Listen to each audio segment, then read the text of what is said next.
Good evening साथियों, स्वागत है आपका हिंदी ज्ञान सागर में। आज देखिए करण और अपादान कारक में बताएंगे फर्क क्या है, अंतर क्या है। ठीक है, तो दोनों का चिन्ह क्या है कि दोनों का चिन्ह जो है से है। यहाँ पर भी से है और यहाँ पर भी से है। इसमें बहुत लोग कंफ्यूज हो जाते हैं कि गुरुजी यहाँ भी से तो कौन वाला किससे हम बताएं कि कौन सा अपादान है कौन सा करण। तो देखिए यहाँ वह कुल्हाड़ी से वृक्ष काटता है, यानी वृक्ष काटने का जो साधन है वो क्या है, कुल्हाड़ी। मैं पेन से लिखता हूं, मेरा जो लिखने का साधन है वो क्या है, पेन है, यानी ये करण है, किसी के द्वारा सहायता ली जा रही है। तो जिससे सहायता ली जाती है वो साधन है। तो यहाँ पर से यानी से का चिन्ह आया है, कुल्हाड़ी से सहायता ली जा रही है पेड़ काटने के लिए, तो कुल्हाड़ी साधन है यानी ये करण है। और यहाँ क्या है, कोई चीज अलग हो रही है, पेड़ से फल गिरा, यानी अभी तक फल किसमें लगा था, पेड़ में लगा था, अब गिर गया, टूट कर गिर गया, अलग हो गया, यानी अभी तक पेड़ में लगा था फल, अब अलग हो गया। तो जब कोई चीज किसी चीज से अलग होती है, मान लीजिए ये पेन है, पेन मेज पर है, अब पेन गिर पड़ी तो अलग हो गई, अभी तक मेज पे थी अब गिर गई, यानी अलग हो गई मेज से। ठीक है, तो यहाँ पर भी से का चिन्ह है, लेकिन यहाँ चीज अलग हो रही है, पेड़ से फल गिरा। ठीक है, तो पेड़ से फल गिरा क्या है, अपादान कारक। ठीक है, मुझे अपनी कमाई से खाना मिलता है, से का चिन्ह आया, यानी कमाई के द्वारा, कमाई से, तो यहां पर क्या है, करण कारक। वह घर से बाहर आया, अभी तक वह घर में था, अब घर से निकल आया, यानी अलग हो गया। ठीक है, तो घर से बाहर आया क्या है, अपादान।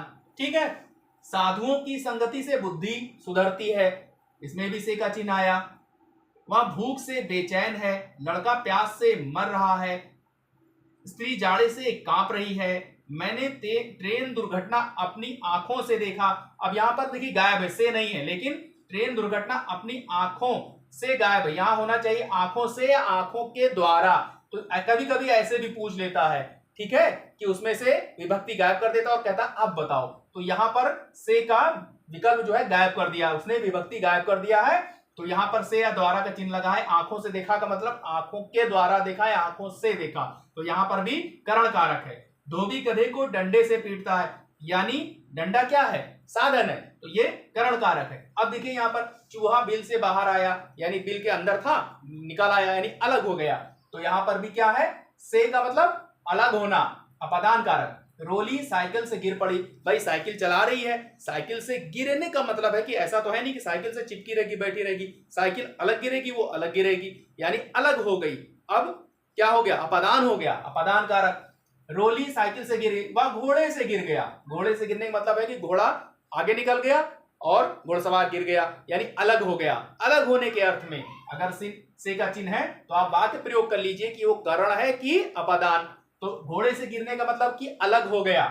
लड़का छत से गिर पड़ा, अभी तक छत से था, छत पर था, ठीक है, अब अलग हो गया, गिर पड़ा, अलग होने के अर्थ में से का चिन्ह आया, तो ये अपादान कारक है। ट्रेन स्टेशन से चली गई, यानी अभी तक ट्रेन खड़ी थी स्टेशन पर, अब चली गई, अलग हो गई, ट्रेन से, ट्रेन जो है स्टेशन से जा चुकी, तो अलग होने का अर्थ में आया है, तो क्या है, अपादान कारक। तो मैं आशा करता हूं ये आपको वीडियो पसंद आई होगी, कैसा लगा कमेंट बॉक्स में जरूर लिखें। वीडियो देखने के लिए धन्यवाद।